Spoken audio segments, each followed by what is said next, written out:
আমার এক আত্মীয় আছে খুব আল্লাহওয়ালা, আমার জীবনে এত আল্লাহওয়ালা আমি দেখি নাই, কিন্তু ওনার চোখ দিয়ে পানি নামে না। বারবার এসে আমারে বলে যে মিজান কি করবো বলো, তুমি একটু মোনাজাত ধরো। আমার মনে আছে আমি ওনাকে নিয়ে মোনাজাত ধরতাম, তো ওনার কান্না আসে না চোখ দিয়ে।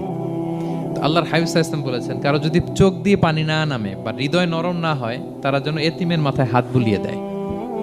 এক সাহাবী এসে বলেন, ইয়া রাসূলুল্লাহ, আমার হৃদয়টা বড় শক্ত, হৃদয় নরম হয় না। রাসূল সাল্লাল্লাহু আলাইহি ওয়াসাল্লাম বললেন, তাই? আচ্ছা, আতুহিব্বু আন ইয়ালিনা কলবুক, তুমি কি চাও তোমার হৃদয় নরম হোক, ওয়া তুদরাকা হাজাতুক, এবং তোমার আশা পূরণ হোক?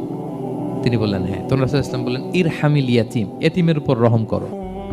ওয়ামসা আলা রাসি, এতিমের মাথায় হাত বুলিয়ে দাও। ওয়া আতইমহু মিন তুআমিক, তোমার খাবার এতিমকে খাওয়াও। তালিনু কলবুক, তোমার অন্তর নরম হবে। তুদরাকা হাজাতুক, তোমার ইচ্ছা পূরণ হবে। বাংলাদেশে তো অনেক অরফেনেজ আছে, অনাথ আশ্রম, ওখানে যাবেন, সুযোগ হলে একদিন যে একটু লাঞ্চ করলেন ওদের সাথে বসে।